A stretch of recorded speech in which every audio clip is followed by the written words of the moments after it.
You cannot learn or do a program like coding and robotics in a classroom that doesn't have a ceiling, that doesn't have glass in its windows. There's a transfer of skills, there's a transfer of knowledge almost from the corporate private sector to help the charity or the organization almost function more like a business. Let's just upgrade how we do things around here. If corporates want to get involved in a community, and also for the corporate to understand and make sense of the proposal that your NPC puts forward, go to the community on your own with a staff member from the community. I don't care how you get there, but immerse yourself into that community. You're at the right place. My guest today is not just a founder or a consultant. He is a bridge builder between the boardroom and the rural classroom, between corporate intent and community reality. Felix Spies is the founder of Siyafunda Education Foundation. They focus on empowering learners with iSTEM education throughout South Africa. He is also an expert guide in the impact sector, where he specializes in strategic partnerships, unlocking philanthropy, and ensuring sustainability, and turning it from charity into a sustainable economic force. Welcome, Felix. Wonderful to talk to you today. Thanks so much, John. Happy to be here at the right place. Awesome, Felix. Let's dive straight in. You're leading school infrastructure upgrades in rural areas, predominantly the Northern Cape. Beyond the buildings, what kind of transformation are you actually building? A human potential, human capital. We're giving rural learners in a variety of platforms the ability to realize their full potential, to not be captured by their circumstances, because in South Africa we've got where you are born determines really what you can achieve in South Africa because of our polarization of resources. So we're working to give those learners, those youth, the ability to realize their potential and then to go get it in a nutshell. Yeah. Excellent, Felix. And you posted quite a powerful video the other day on LinkedIn where you were walking around the classroom talking about the actual needs on the ground. Can you maybe explain what those needs actually are for people that come from the suburbs and whose kids go to a normal school where everything's working? So the context is really something that's supreme, and schools that are located in rural areas have been built by the state due to their mandate, but the infrastructure maintenance and the delivery of various programs is what's struggling. And so we've seen that, and that you cannot learn or do a program like coding and robotics in a classroom that doesn't have a ceiling, that doesn't have glass in its windows.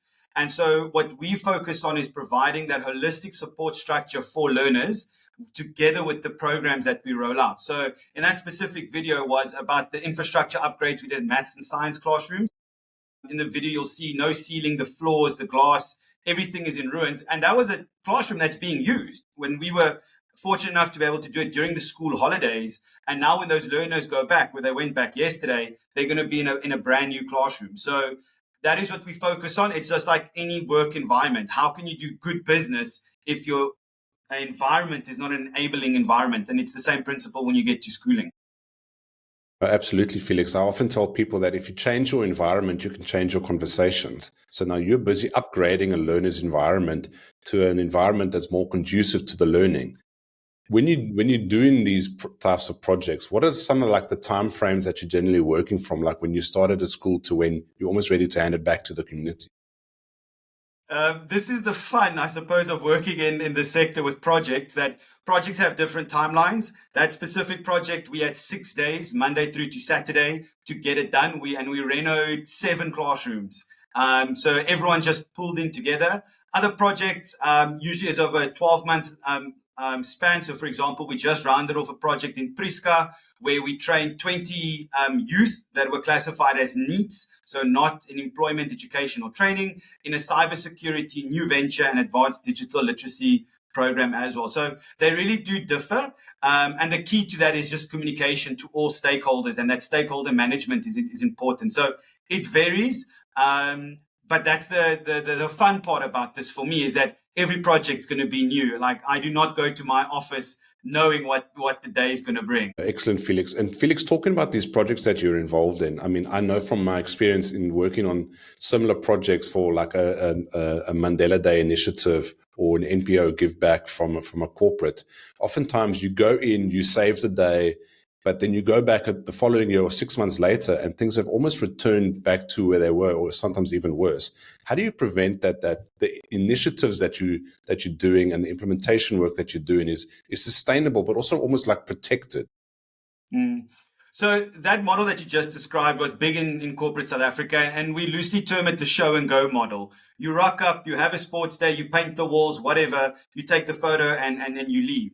And the problem with that is that there's no value transaction, in the sense that the beneficiary or the service user didn't give anything in return for that, they only received. And inherently, there's no value attached to whatever was given, whether it be walls, soccer balls, whatever the case might be. And so we work on a value exchange where the receivers or the beneficiaries are part of the process. So they've got skin in the game, whether it be time, resources, whatever those resources might be, or their talent, meaning that they're helping clean the classrooms, painting, and so forth. And as soon as there's skin in the game, they value it. And then they start looking after it. But the one thing that I can honestly say is a key factor to success is trust. That they must trust that you will come back and help when the time is right. Because that model of show and go is poverty alleviation, whether it be resource poverty, nutritional poverty, financial, but it's a temporary crutch. And COVID showed us that people start looking after themselves when times are tough, and then that crutch is pulled out and it's gone. And then the community falls back down, and you see that revert back to the normal state, which is the state of comfort. Even if that state is, let's say, not healthy, not functional, but that is the known state. And that's what people are comfortable in, because keeping something functional, keeping a classroom neat and tidy takes work and effort. And so if that value hasn't been given to get yourselves to the next state, we don't see that happen. And so our projects are not show and go. We usually only work on projects for about 3 years is how we look to walk a path. And the methodology is year 1, we walk in front. Year 2, we walk next to. Year 3, we walk behind. And then they move on and we find someone else to go walk with, because there's such a big need in South Africa. We can't keep becoming a crutch for a community or service user. So time is a big factor and a value exchange. No, I think that's a wonderful example. I mean, you don't want to start a project and then babysit them throughout everything. You want them to take that ownership. You want them to take pride in the infrastructure that they've got and see the impact that it's making in their community. And is this similar to what you've told me before about service over spectacle? I mean, it's easy to make a big spectacle. It's easy to get involved in Mandela Day.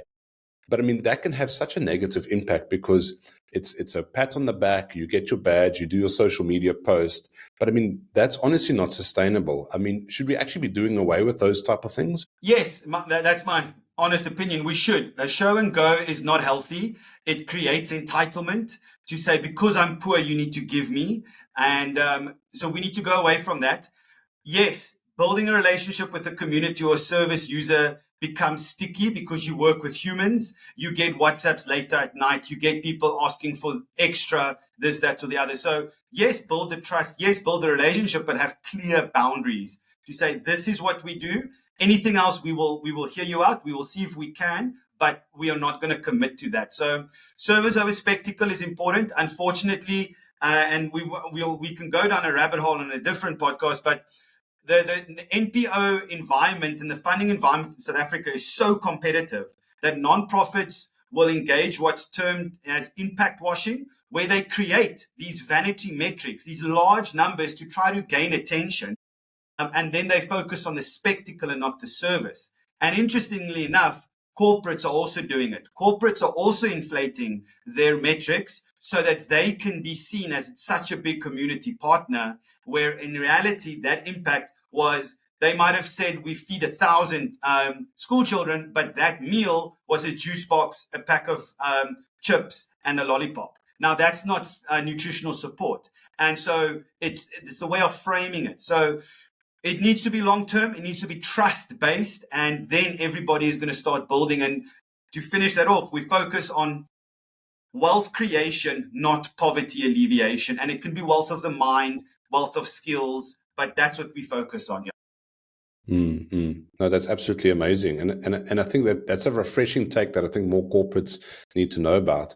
And I mean, when just talking about corporates, what's some of the most common mistakes you see when corporates or donors make when engaging with these communities? I mean, I often really believe that corporates think these communities are stupid or uneducated, so they're not going to know the difference. So we can just throw wishy-washy stuff at them. We can throw inferior quality, like you said, just throw sweets at the kids, and we say, "Look, we fed people." I mean, that's just not good enough. So I think a big mistake that corporates have is that they assume they know what the community wants. They assume because this community is poor, they need X. And so they need to start engaging either through a nonprofit or directly and ask, just what do you need? Where do you need help? Do you need advocacy with the municipality? Because basic infrastructure and water is municipal agenda and what they need to do. And we can go help with that. That can be influential. Or do you need this? Do you need that? So I think corporates need to engage with their communities openly, but also state that we want to hear what you need. And within our means, we can then craft and create a program to help over time with that. But just going into a community and just assuming because you're poor, because you're rural, that this is what you need. And often, yes, those things are needed, but they're not sustainable. You're trying to plug a wall, but there's multiple leaks. And what happens is that, yes, communities can become an overburden. There's so much need. And so people just keep asking. But if you create a relationship of good communication and put up those guardrails and boundaries, everyone knows what the playing field is. So assuming you know what a community wants is the one big problem that we often see. And the other thing is that inherently in the donor and NPC or community dynamic, there's a power asymmetry. And so often what happens is donors, because they give the gift of money, they take power. And because they've got this power, then they will email a community or an NPC and say, tomorrow I need this, or we're arriving tomorrow, get yourselves in order. So communication needs to also improve, and the corporate needs to plan ahead to say, cool, these are our dates. This is what we want to see. This is what we want to work towards. Is that a fair ask? And so communication is important, that just because you've got this power of money, it doesn't give you authority over the people from a sense of humanity. And so those are two big mistakes or challenges that we see from the donor side or from corporate specifically, because corporates engage very differently with communities than a trust or a foundation or a funding NPC. No, 100%, Felix. I mean, I really appreciate that viewpoint, because you can easily disregard the community and think you're doing the right thing. You're coming in to save the day. You've got the money. You've got the power. You know everything. But you just can miss the boat completely. And then you tick box, and I mean, you can end up in the newspapers for all the wrong reasons. So if a company or a donor or corporate wants to make sure their money truly moves people forward, what are some of the other things that they must maybe consider, or maybe some, get some internal capacity going, or even educate themselves on how to do things better? So I think the first thing is that you can't help everybody. There's too much need. Someone that wants to engage with anyone that they want to help, regardless if it's need or upliftment, is to firstly gain an awareness of the dynamics and the context. So have an awareness of what do they need to do X, Y, and Z. And then a big thing, and this is often where corporates struggle, is to make a commitment over time, to say for the next 3 years, we will walk this journey with you. Not to commit to a financial obligation, but to commit to the journey. And so if people start knowing this company, they're going to keep on coming back, whether it's just to listen, whether it's just to be part of a celebration event, their presence will be there. And so they start feeling the pulse of the community more. And a massive thing that a lot of corporates are doing right is staff volunteerism, where staff can be starting to be part of the community. So there are 5 T's that you can work around. And the first 3 is time, talent, and treasure. Now, staff can give their talents. So if you're working as an accounting firm, there are lots of SMMEs and you've got lots of accountants. Let them do basic business principles with those small SMMEs. This could be WhatsApp relationships. It can be Zoom. It can be very scheduled and structured or informal. But let your staff give their talent and their time as a means of contributing, because then you get the community trusting that corporate and that donor. And the other two, just for the whole picture, is testimony and ties, where the corporate brings their service providers in maybe to fix the school, or brings their other corporate partners in to this community, and the community welcomes it because there's a trust relationship. So I think biggest thing corporates need to look at over time, and not just a tick box exercise for the annual report with everyone standing dressed in brand new t-shirts and caps, and the next day those things go to the back of the cupboard. So committing to time is important, and that's all, not the financial resources, not delivery, but just saying, we will walk this path with you, high or hell water. Mm-hmm. No, I think that's a great example there. I think the time is something that I've told NPOs myself, is that everyone's got something to give. If you don't have money to give, you've maybe got time to help them unpack some of their pain points, work on their website, help them with their social media, help them with a funding report or something like that. And a lot of that is almost like where you there's a transfer of skills, there's a transfer of knowledge almost from the corporate private sector to help the charity or the organization almost function more like a business. Let's just upgrade how we do things around here, and that can have a lasting impact. And it's not just about money; it's about the time as well. And I mean, I'm a big fan of that. I think everyone's got something that they can give. And then in terms of the money side of things, if you can just help them manage the money a bit better. So instead of saying, look, we need more revenue. So like, guys, where's the money actually going? Are we spending money wisely? Are we getting 3 quotes? Are we checking, are there any leaks in the system somewhere? Or are we spending money on subscriptions we don't need, or on buildings we're no longer utilizing? Do you find that quite often these NPOs, NPCs are shooting themselves in the foot about how they are managing their own finances? Yes. Yes, because a lot of the founders of nonprofits would be so passionate about solving that problem, and by hook or by crook or by however, they were able to get their NPC off the ground and able to start securing funding. But they remain very passionate, and a lot of nonprofits have got very good business-minded people in that NPC making it work and ticking over if they've been able to secure funding. But the problem is they start being torn in that typical thing of working in your business and on your business.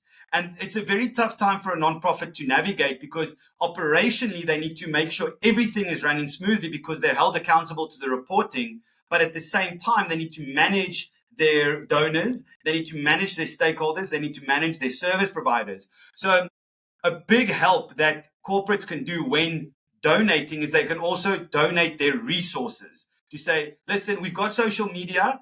We're going to give 1 post a week to you that you guys can help. Or we've got extra accounting interns. Let them help you with your books, because being audited or having independent financial reviews, there's a difference in the way that's perceived. Is that an independent financial review can be done by an accountant that's very friendly and they can brush off some things. But if you're audited, it adds a depth of certainty from your donor. And so if corporates can allow for that, and a big thing that NPCs are always going to ask for is operational expenses. So to say, help us operationally so that, yes, 1 rand doesn't go fully into your service user, but it helps us get the meal to the service user. So the way that I look at that is to say, if you want to do a nutritional support, if you want to buy the food, that's sure. But what are we serving the food on? We need plates.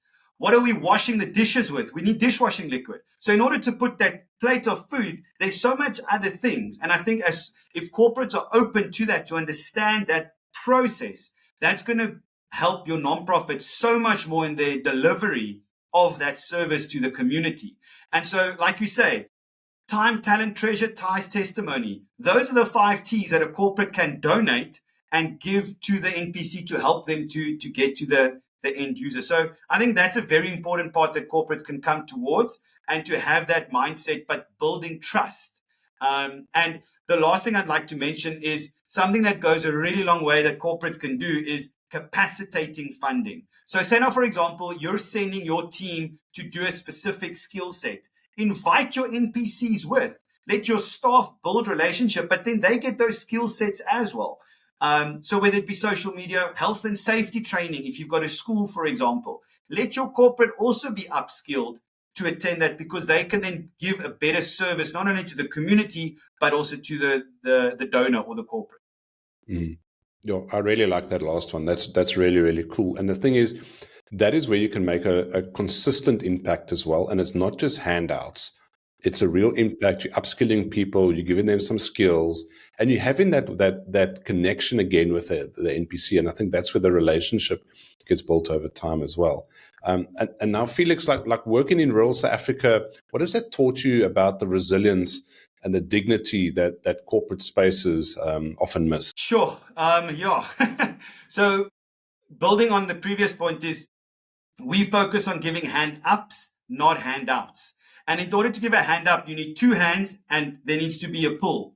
And so I think corporates often miss and donors miss the context of a reality of a community. That if there is, for example, a power break, there's 300 kilometers of possible electricity lines that could have gone down. And it takes 2 days for the municipality to drive that to see where the fault is, for example. So I think a very big important thing is if corporates want to get involved in a community, and also for the corporate to understand and make sense of the proposal that your NPC puts forward, go to the community on your own with a staff member from the community. I don't care how you get there, but immerse yourself into that community. Just drive around, see what's on the street corner, see if the kids are playing in the park, drive past the school. If there's an ECD that the proposal is looking at, go to that and just say, hi, listen, we're just popped in. We just want to see how are you doing? If you've ever been to a rural town in South Africa, people are super friendly. They are so happy to engage with people and just talk about their stories. They will share their problems. They'll share what they're excited about. They know that you're not from the town, but they're so open to it because they also know and cherish people, because they know it's an economic stimulus. There's tourism. They're going to spend some money. And so just go be part of that community. Just feel them. See what they're about. Go sit at the local coffee shop. Listen to the people talking. Understand what are some of the problems are. Your waiters, your petrol attendants, the teller at the retail market. Just ask them, so what's happening in town? What's news? And they're going to tell you quickly. Pick up the local gazette or the local newspaper. That's the way that the corporate can really make sense of the community, and therefore the NPC that they want to help or support, they can see, like, is this aligned? Has this NPC got a real understanding of the problem that they're trying to solve?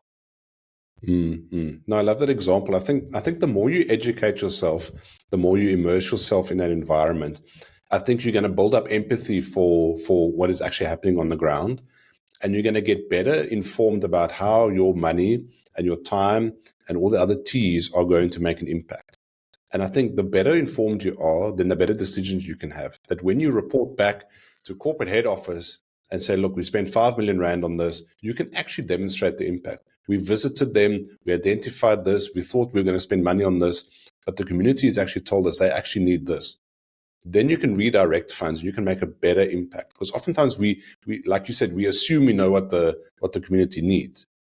But we're looking at it from like a bird's eye view, we've disconnected. But on the ground, you're going to completely see different needs and you're going to have different conversations there. No, I think that's wonderful advice there, Felix. Now, switching gears a little bit, you also do work with family trusts and more family offices on the philanthropic side. Why do you think there's this big disconnect between South Africa's philanthropic side and nonprofit sector? And there's almost like lack of trust. And I mean, I always told people, South Africa's not a poor country. We just have poor leadership. Does this also filter down into how we're running our NPOs and why like philanthropy doesn't go as far as it actually should be going? So this is a big question, John, and it's something very close to my heart. And I fully agree with you. There's plenty of cash in South Africa to help solve our problems. I think there's a couple of things. So I think that leadership within nonprofits and working in nonprofits is not sexy. And so really good leaders, really good, ambitious young people don't want to go work for it because they want that soft, cushy life that the banking industry can give you. They want to wear the pointy shoes and go sit in the office. And so we need better leaders in the nonprofit sector that are willing to take up the leadership challenge and really lead that nonprofit because they're a social enterprise. I think the other big problem we see is that nonprofits are often run at a very grassroots level. And I personally dislike the word charity because, like a soup kitchen, it's an old gogo that's feeding 20 kids. But if she doesn't get the next donation, it stops. And that's a typical charity because they're not focusing on the business and how to make this business sustainable. I was once looked at with a dis something. I don't really know what the word was, but I said in an academic scenario, just because I run a nonprofit doesn't mean my business is not profitable. The only difference is I don't pay dividends. And so running a nonprofit, you still need to ensure that you run a revenue that's positive so that you can save it for a rainy day. And that's very important because unfortunately, a lot of nonprofits are burning their cash to the last rand, and then they're in need of emergency funding. So I think the leadership and the financial management of nonprofits is very important. One of your previous guests, Andrew from Finance Fusion, said it fantastic. He said, annual financial statement is a rear view mirror look, and you need to look ahead. And I think a lot of nonprofits are not doing that because they're so focused on operationally on their service users. They're not looking at their accounting. They just look at the bank balance. If the account says we've got money, then they keep rolling. But once it gets less, they're like, we need to start fundraising. So financial management is something I think is super important. And again, that's where your donors can assist, because also at the same breath, we've had a lot of financial mismanagement, a lot of fraud, a lot of corruption within the nonprofit sector. It's a fact. A lot of money just disappears. There's this ongoing conversation of terrorism and money laundering coming in through nonprofits. And unfortunately, they have been a vehicle for this type of behavior. And so the distrust that's where it's often rooted in, because that money is now just lost. And so for me, I think if you can prove financial management of funds that are not yours, and I think that's a big problem nonprofits also don't understand, is that just because you've secured a 5 Rand donation, that money is not meant for you. It's meant for the service user, for the beneficiary. You're the custodian of that money. Yes, you need to keep your platform afloat, but it needs to go to the end user. And I think that often that mindset is different. And so I think that's where a lot of mistrust comes. And that's why my practice is in trust-based philanthropy. So before we talk about money, let's first trust each other. Let's first see if we're lekker people before we start talking money. Because I was once said, money makes people funny. It's that simple. No, very good point there, Felix. And talking about building this trust, let's say you and I meet. How are we going to establish this trust? How are we going to check each other out and see, can we actually put this project together or get this infrastructure off the ground? What are some of those key steps that you take in your consulting work to build that trust, or to at least to show the philanthropist, hey man, I know what's going on. We're going to walk this journey with you. How does that actually work? I think you need to be very aware of who you're talking to. It's a human. They worked hard for that money. And so they're emotionally connected to it. So you need to, as an NPC, or as a fundraiser, or as a philanthropic consultant like myself, really engage in a very authentic manner with the human, not with the money. You need to connect with the human. We say people give money to friends, not strangers. And so really the first step in fundraising is friend raising. So you need to become friends with these people. And if they don't want to be friends with you, you need to say, cool, and walk away. So make sure that there's alignment between you and the donor or the people that you want to work with. And this often results in nonprofit mission drift, where they will align themselves with someone artificially purely to get to the money. And donors they can smell that from a mile away. And they will ask you the difficult questions, and then you're going to be stuck in the mud on that one. So the best advice I can give is connect with the human. connect with the human, ask them about them, their family, tell them about yourselves as well, because often fundraisers are guilty of that they will craft a persona that's externally facing, but they won't reveal or give any within reason personal details, like you're married, you've got kids, you like making sushi on the weekend, whatever it might be. And they need to really become vulnerable, because in that vulnerability, the trust is going to form. But if you keep it transactional, it feels like you're buying something from a retailer. Here's the £5, give me my output. And we want to get impact, not outputs. And there's a journey to get impact. Impact doesn't happen. It's not a just add water recipe. Mm. No, 100%, Felix. I really appreciate what you're saying, and also the tone that you're saying it in, because I think too often these things just get left unsaid. And then things start off well, there's a honeymoon period, everything's hunky-dory, but it quickly goes off the rails because there isn't this relationship, there isn't enough trust. We haven't shown each other enough of actually what's going on behind the scenes. You've also said that philanthropy should move from charity to sustainable wealth creation. So not poverty alleviation, but wealth creation. How does that impact in terms of the projects that we should be choosing to fund and maybe our involvement? John, this is a difficult one because inherently in South Africa, the mindset is that a nonprofit is not self-sustaining, that it needs to be fueled by someone else. And so a challenge within the sector, or the third sector, is that you need to build a nonprofit or an entity that can sustain itself by creating service users. So there are great examples of that. And I won't name any names, but there are really good examples of how NPCs create a social enterprise. And unfortunately, in South Africa, we've got the handout mentality. Like, because NPCs are very wise, they know corporate South Africa has to donate 1%. They are very much aware of the BEE scorecard and these SED spends. So they do know that the corporates need to donate. And so that's why all these guardrails have come in place. And so it's important to have that trust and build that trust with your donor and the people that you're looking to get to, so that you can have an entity that you can prove the concept, and that if given the seed funding or the startup or the proof of concept funding, whatever you want to term it as, it can start running on its own, and then to hand it over to someone. So our model, for example, is, and our coding and robotics model is, we help start extramural coding and robotics. We have all the assets purchased, X, Y, and Z. But after 3 years, there is an obligation for the Department of Education and the school to pick that up. But in doing that, we consult with the SGB and tell them 2 years, this is coming, you need to budget for it, you need to understand what's coming.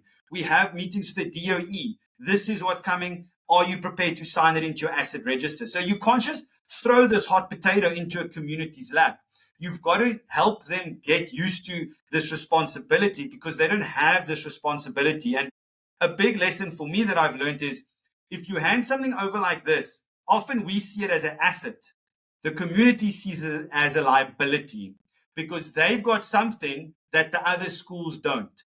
And jealousy is what's going to ruin that, because other schools and people are going to want to try to take it. So building a self-sustaining model, or building these packages that become self-sustaining because you hand them over to someone else, is key. If you're going to follow the soup kitchen model, you're doing good work, and I take nothing away from it, but it's not self-sustaining. And you're less likely to get repeat donations or to scale that to all those that need it. So very difficult. And I think a lot of people struggle with that dynamic from a business point of view. Mm-hmm. No, 100%, Felix. And talking about technology, how do you see technology and digital learning changing the landscape of rural education in the next decade? I mean, a lot of these kids are just lucky to have a piece of paper and a pen or pencil to write with. Now you're introducing technology there. How's it actually going to work?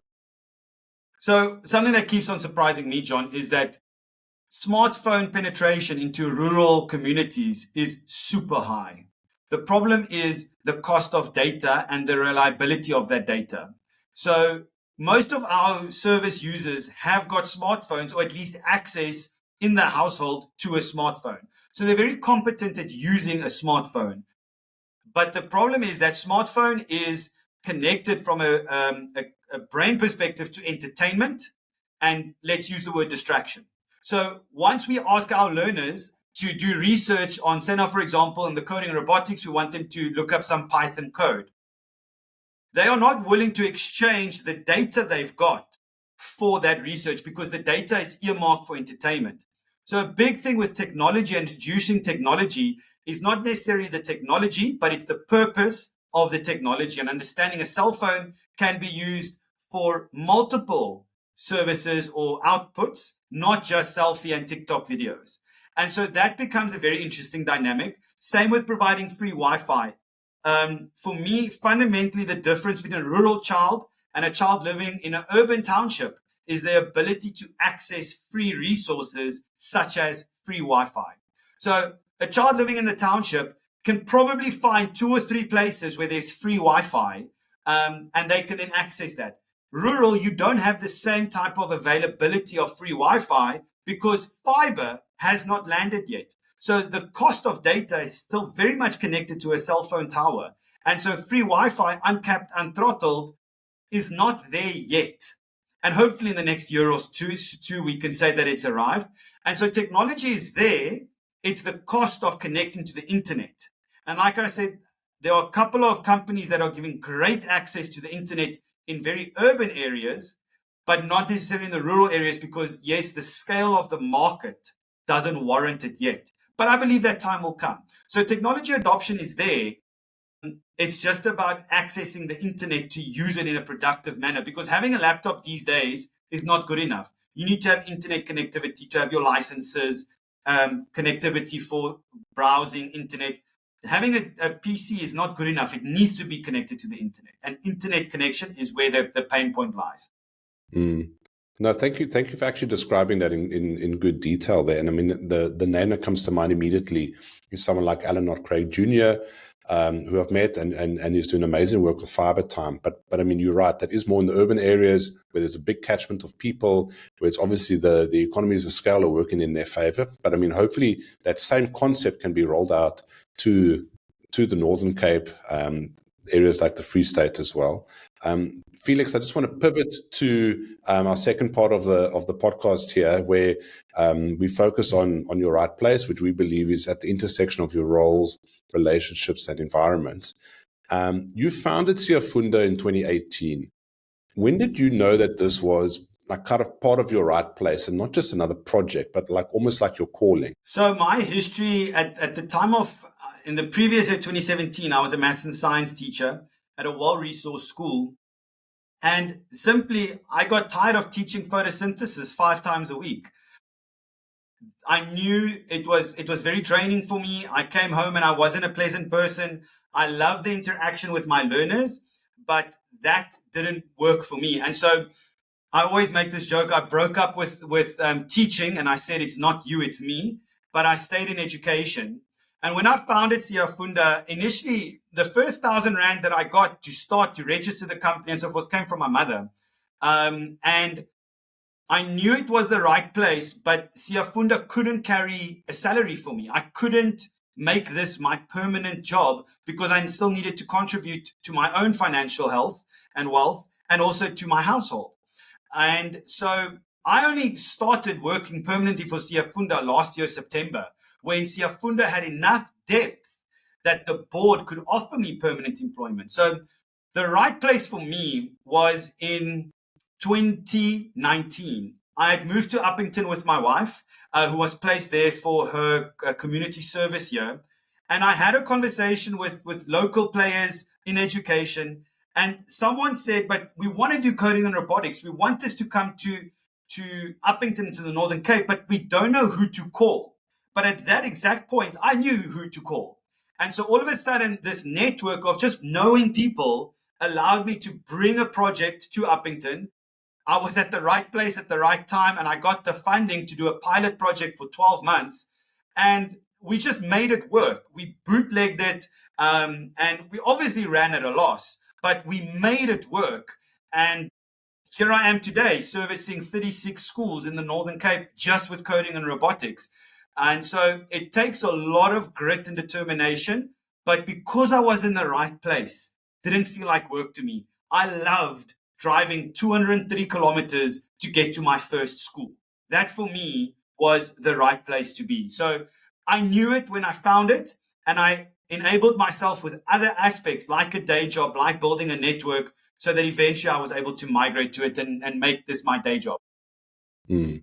No, absolutely amazing, Felix. And I mean, in the harsh beauty of the Northern Cape, I mean, you've racked up thousands of kilometers driving between communities and the projects. Tell me about that time and space for you. I mean, sometimes you might be sitting in the car all by yourself. What is going through your mind at that time? Are you using it to listen to podcasts? Are you spacing out? Like what does that time alone on those long straight roads in the middle of nowhere do for you as a human being? So, if you don't download the podcast, there's no cell phone reception, so you can't stream it. You've got to download it. So if you forget that, you've got a problem. So mostly I am, let's use the word, in my own mind, in my own space. I am thinking about what's happened, what's happening. It's my thinking time. And I use the terminology often when I get back from big trips or when I've engaged, I'm peopled out. Like I don't want anything to do with anyone. I want to sit in my own house in silence. I might talk to my wife, but I often tell her, like, just give me 10 minutes. But I'm in my own head because it's so busy. There's such an overstimulation when you're in communities and when you're working and everyone's trying to engage with you, that is really some time to just make sense of my current landscape and context. So that for me is where a lot of these things come from, like how I am going to engage or what I want to do with this, that. So it's thinking time. And I think a lot of people would craving that type of luxury of sitting for 2.5 hours. Your phone cannot ring. You cannot get a WhatsApp because there's no cell phone signal. All you can do is hold the steering wheel in a straight line for 170 kilometers and you can just think. The only thing is you need to watch your right hand foot because sometimes it gets a bit heavy and you start hitting 150, 160 Ks and you got to bring it down to 120. But I'm in my own mind. I'm just thinking about everything. Mm. No, amazing, Felix. I love those long straight roads in the Northern Cape, especially going if you're on your way to Namibia. It gives you a lot of time, a lot of space, and just to collect your thoughts. I think here in the suburbs and in the comfort of the cities, we just don't have that space anymore. So I'm glad that it gives you the environment. Allows you to have the space to think, but also, I mean, I'm thinking now about you in these rural communities, and you down in the dirt with these people sometimes, and on the projects and everything. But then you also wear another hat where you have to be in the corporate boardrooms, and you have to maintain these relationships with people that can literally determine the future of education in South Africa. Tell me about working in those two. I mean, they're completely contrasting, so far apart. How do you maintain your own authenticity? Because you're almost like the middleman. You're like the agent connecting the money to the projects, connecting the opportunities with each other. Tell me about how you maintain that authenticity and relationships in that. Yeah, another word that I would use is a broker. And John, it's difficult. It's something I'm going to say the word challenge myself with and struggle, because going to a Sandton boardroom or a CBD in Cape Town boardroom is a very different experience to entering the principal's office at a rural school in Lupeng. And I struggle with that polarization of resources. It's difficult to go to Johannesburg, meet in Sandton, and then fly to Uppington or Shishen, and then have to literally change your shoes because it's just red dirt everywhere because of the iron oxide. So it is an ongoing challenge, and the biggest challenge often is relaying these differences to your donors. So to say, one of our biggest expenses is fuel because of travel. And so to tell someone in a corporate boardroom, the CFO, why we've got a budget above norms and standards for fuel is difficult because they don't have that understanding. Why we have to have a certain type of tire because of the dirt roads. Why we only use Buckies and not Ford or not Vivos, for example. Because the roads are not conducive because of the trucks, and the tar road is so uneven.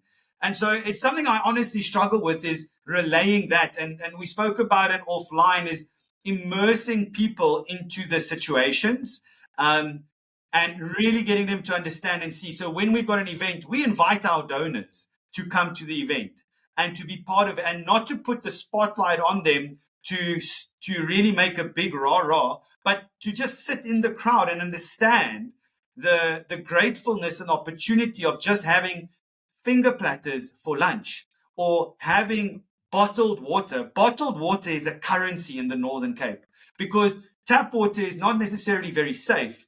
But bottled water, if you get a bottled water from someone, it's a massive sign of respect, because they value that water so much. And so that in the boardroom in corporate South Africa is nonchalant. Having cool, chilled water is something. And so it's something I challenge with. It's something I tend to become very radical in my thinking with, type of like a Robin Hood mentality, to really get the resources. But luckily, I'm grounded by a couple of good mentors that say, no, you can't go take all that money and give it. You have to go about it the right way. So it is challenging being in these polarizing environments, seeing a complete desperation and lack of versus a total abundance in the Sandtons and city of Cape Town. Absolutely amazing, Felix. I think it is must be quite eye-opening to be a fly on the wall in these conversations that you're having, from the cushy boardroom all the way to the dust bowl of the Northern Cape. And I mean, you've definitely, I mean, yeah, just listening to you here, I feel like you've been called to do this. It's such a unique role that you're fulfilling, because not everybody wants to leave Sandton. They don't want that. They're used to driving 10 Ks between work and the office. You're driving 110 Ks minimum between different sites, and maybe a couple of 100 kilometers in a day just to get stuff done on the project sites and meet with community leaders and things like that. So no, I definitely applaud you for this. Felix, like me, you're a member of the Lekker Network here in Cape Town. Tell me about your journey so far and why you joined originally. John, as I mentioned, I started with Siyafunda permanently last year, September 2024. And around the start of 2025, I started experiencing loneliness in my office, because I work from home, I work alone. All our people that support us are all over the country.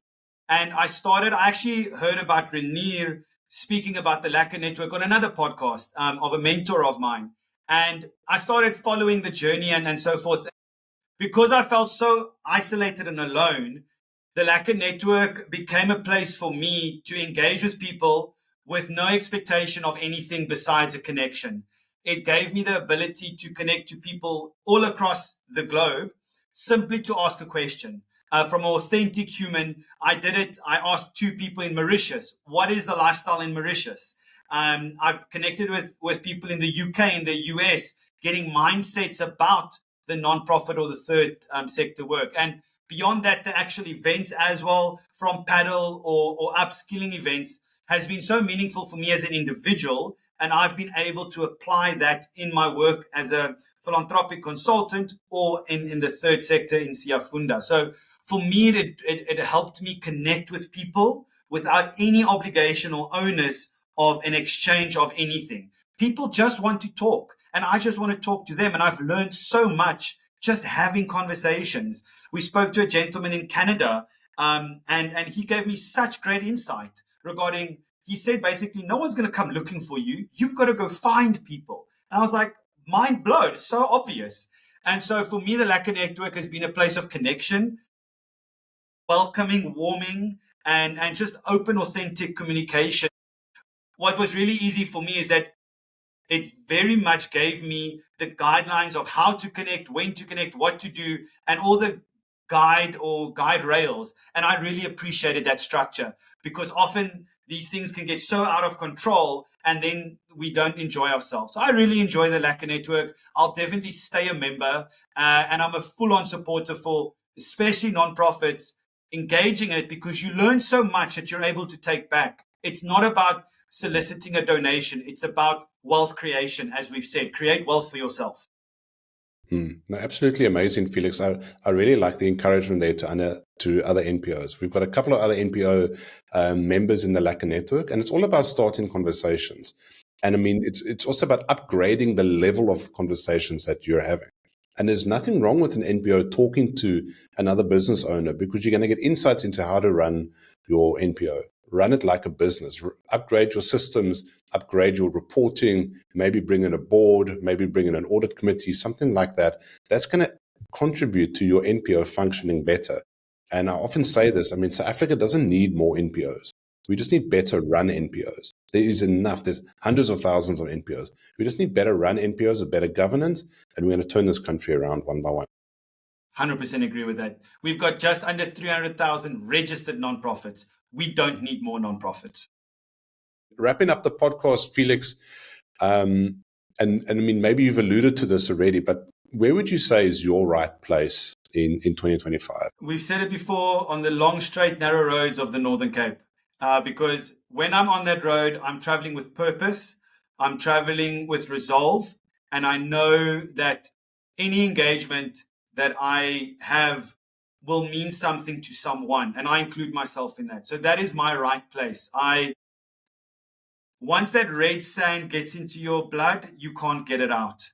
And the beauty of the Northern Cape, that sunset, that sunrise, is just where my heart is.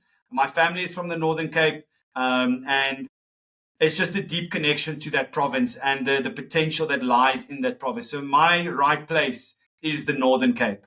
It's a truly magical place that once experienced, that's why people keep going back. It's just awesome rowend in Afrikaans. Yeah. I love that word, and congratulations, Felix. That's a really special place to call your right place. Felix, we could go on for so much longer. There's a couple of different angles we haven't even explored about this. If people want to connect with you, learn more about the work that you do, connect with Siyafunda, even travel with you to the Northern Cape, where's the best place to get a hold of you? It's LinkedIn, probably is the easiest. Just Felix Spies on LinkedIn, and Spies in English, if you spell it SPIES. Otherwise, Felix at siyafunda.ef.org.za, and Google is really easy. And yeah, if anyone wants to travel with or come just be part or witness and be an observer, they're more than welcome to. And although we do a lot of work in the Northern Cape, we like working in rural South Africa. So we've explored Limpopo, KZN, Eastern Cape. And so any rural place is something and a place where we will be. We're on our way to Northwest soon to start working in that province as well.